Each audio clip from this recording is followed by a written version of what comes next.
Presentamos ante el Foro Santa Fe las conclusiones de las entidades mutuales participantes del Preforo Rosario sobre anteproyecto de Ley Federal de Economía Social y Solidaria, convocado por la Federación de Entidades Mutualistas de la provincia de Santa Fe y realizado en Rosario el día 9 de abril pasado. El INAES dio a conocer recientemente este anteproyecto de reforma integral del régimen de las entidades cooperativas y mutuales y derogación de las leyes 2337 y 2321. Introducción. Es importante introducirnos con una definición de las mutuales, en tanto esta entidad de la economía social y solidaria se encuentra emparentada y a veces confundida con entes afines, como las asociaciones civiles, cooperativas, asociaciones gremiales y fundaciones. Todas prestan, a partir de su individualidad jurídica y de sus finalidades, un invalorable aporte social, cada una de ellas en el campo de su actuación. Dar un concepto nos define los caracteres esenciales de una institución. Las asociaciones mutuales son entidades asociativas que un grupo de personas libremente y afines entre sí decide constituir con la finalidad de brindarse ayuda recíproca, aportando estos una contribución periódica.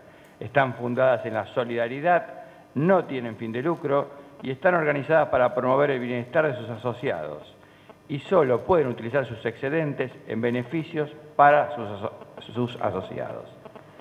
Arraigadas en la historia argentina del siglo XIX, las entidades mutuales se fueron formando en la idea de potenciar las posibilidades individuales de los miembros, uniendo a partir de este vínculo asociativo a personas que tenían una característica común, una afinidad.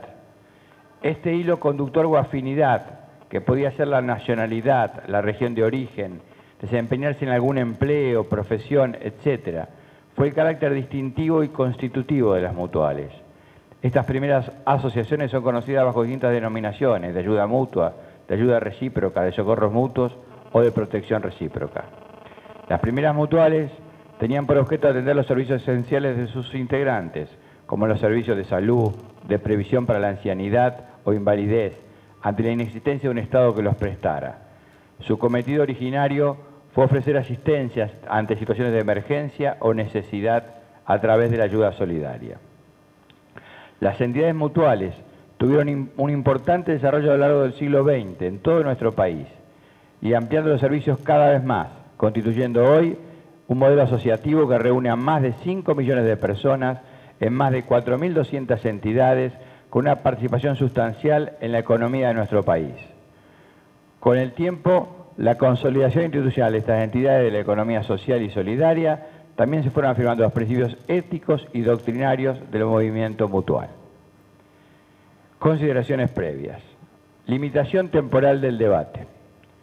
Se ha reseñado la importancia cualitativa y cuantitativa de las organizaciones mutuales en nuestro país, su impacto económico y social, y a poco de analizar los alcances del debate propuesto, se advierte su estrechez temporal, limitándose el análisis y aportes de este importante sector. Tengamos en cuenta que el anteproyecto fue conocido durante el mes de febrero y se propone que en el mes de junio esté tratándose en el Congreso.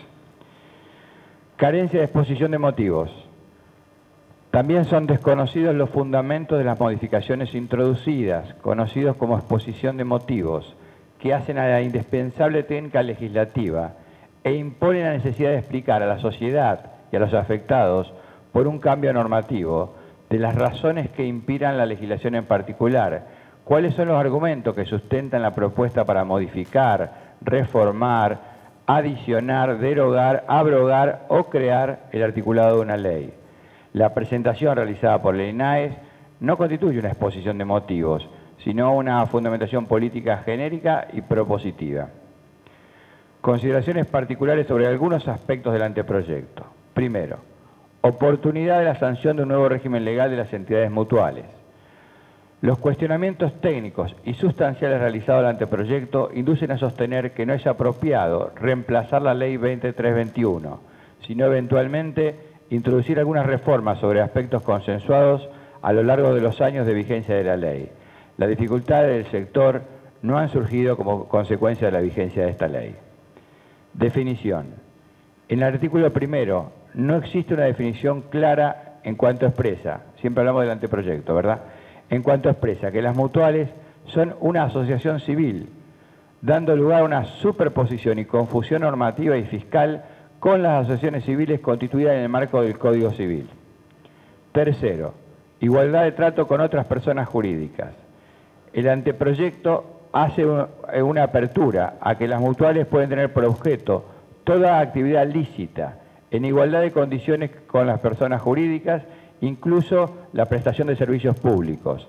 El concepto es tan amplio que desvirtúa la índole de las mutuales, al menos en la forma en que siempre desempeñaron sus actividades, orientadas a satisfacer las necesidades de sus asociados. ¿Cuál es el argumento que se puede esgrimir, para mantener las exenciones impositivas frente a otras personas físicas y jurídicas que tributan todos los impuestos? ¿Qué méritos podría ofrecer un ente capacitado para ejecutar todas las actividades propias de una sociedad comercial, SRL, SA, etcétera, como para ser privilegiada frente a un tributo al que todas estas organizaciones están sometidas? Cuarto, depósito de los fondos en entidades bancarias. El artículo 28 de la Ley de Mutualidades expresa que estas entidades deben depositar sus fondos sociales en entidades bancarias. El anteproyecto hoy en debate no se pronuncia sobre este aspecto. Podría depositarse las disponibilidades mutuales en entidades semejantes, cooperativas de crédito u otras organizaciones financieras. Sostenemos la inconveniencia de esta omisión, ya que lamentablemente los bancos son imprescindibles para nuestro accionar y ante la dificultad creciente que algunos bancos nos plantean para operar con ellos, llegando incluso al cierre sin causa de cuentas, este artículo es el que permite que no nos puedan dejar fuera del sistema, como bien fue dicho recientemente en un fallo de la Cámara de Apelación y Garantías en lo Penal del Departamento Judicial de Junín, en el caso Mutual Ascensión contra Banco de la Provincia de Buenos Aires. Vigencia. El anteproyecto establece expresamente que la ley es aplicable de pleno derecho a las mutuales constituidas, aún sin requerir modificación de estatutos, y que a partir de la entrada en vigencia cualquier trámite de aprobación de estatutos o reglamentos por reformas deberá adecuarse a la nueva ley. La entrada en vigencia de pleno derecho de una nueva ley dará lugar a innumerables situaciones de inseguridad jurídica. Lo aconsejable, cuando un sistema jurídico reemplaza íntegramente a otro, es que entre en vigencia de manera gradual y para las situaciones que ocurran después del cambio normativo. Sexto, condiciones para ser asociado. El anteproyecto establece que las condiciones para la asociación serán simplemente las determinadas por el estatuto. Elimina el párrafo del artículo 7º de la ley vigente que regula que las condiciones estarán relacionadas con su profesión, oficio, empleo, nacionalidad, edad, sexo u otras circunstancias que no afecten los principios básicos del mutualismo. Es decir, desaparece en la norma propuesta por el INAES la necesidad de este vínculo o afinidad entre los asociados. Séptimo, categoría de asociados. El anteproyecto introduce una reforma sustancial en las categorías de asociados. Dentro de la categoría de adherentes, da la posibilidad de participación de estos con voz en las asambleas en todos los temas y con voz y votos en las asambleas cuando se consideren las condiciones y modalidades de prestación de los servicios, la aprobación de sus respectivos reglamentos, la elección de sus representantes a los órganos de administración y fiscalización en los casos que corresponda. Esta reforma modifica el paradigma esencial e histórico del mutualismo argentino. La eliminación que hacíamos referencia en el punto anterior y el otorgamiento de los derechos políticos a los socios adherentes elimina una condición que formó parte de la voluntad asociativa en la constitución de las mutuales. Los asociados adherentes, luego los participantes, fueron categorías creadas a partir del crecimiento y extensión de los servicios que prestaban las mutuales, invitados a gozar de estos beneficios. Hacerlos partícipes de la vida política no ha estado en las premisas fundacionales y operacionales de las mutuales. La reforma hace tabla rasa prácticamente entre las categorías de asociados, de modo que con su sanción y vigencia inmediata pone en crisis la vida institucional de las entidades mutuales. Administración y fiscalización. En la misma línea expositiva del punto anterior, la reforma que el anteproyecto en esta materia desnaturaliza el sistema mutual, dándole derechos políticos de participación y representación de los socios adherentes en los órganos de administración y fiscalización de las mutuales.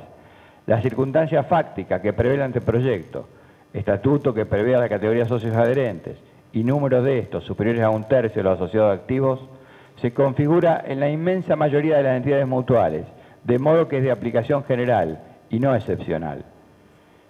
Este otorgamiento de derecho de participación en los órganos mencionados a los asociados adherentes, de imponerse, llevará en el mediano plazo a la desaparición del affectus societatis, que hace sustentable la vida institucional de las entidades mutuales, que son en definitiva los vínculos de afecto y confianza proporcionados por su actividad profesional, laboral o de origen. Duración en los mandatos. Otro tanto ocurre respecto a la duración de los mandatos de los elegidos para formar parte de los órganos de administración y fiscalización, reduciendo estos de 4 a 3 ejercicios y limitando la reelección a 3 periodos consecutivos o 5 alternados. En primer lugar, no se determina expresamente si esta limitación es para un mismo cargo o para cualquiera que se ocupe, y luego se desconoce en el anteproyecto la realidad del movimiento mutualista, donde justamente los vínculos de confianza y liderazgo de sus directivos han sido el fundamento de su elección. Establecer una limitación de los mandatos, además de infundada y arbitraria, dará lugar a dificultades en la constitución de los órganos de administración y fiscalización de muchas entidades mutuales. De allí que se entienda prevalezca la conveniencia de mantener la reelección temporalmente ilimitada de los miembros de los órganos directivos y de fiscalización, tal cual rige en la actualidad. Régimen fiscal.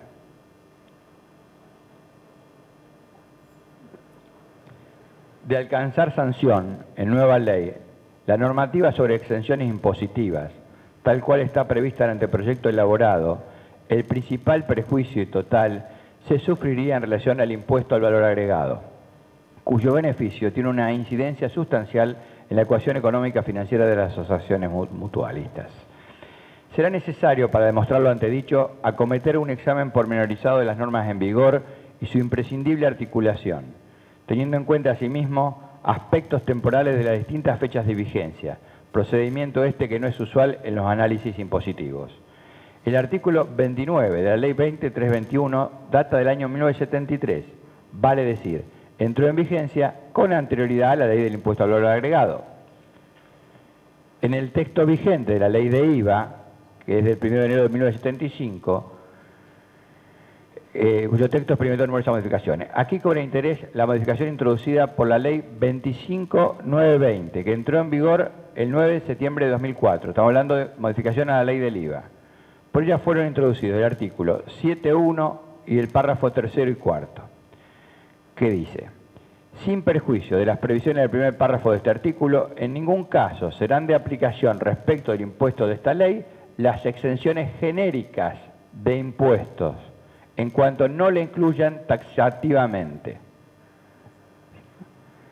La limitación establecida en el párrafo anterior no será de aplicación cuando la exención referida a todo impuesto nacional se encuentre prevista en las leyes vigentes a la fecha de entrada en vigencia de la ley por la que se incorpora dicho párrafo.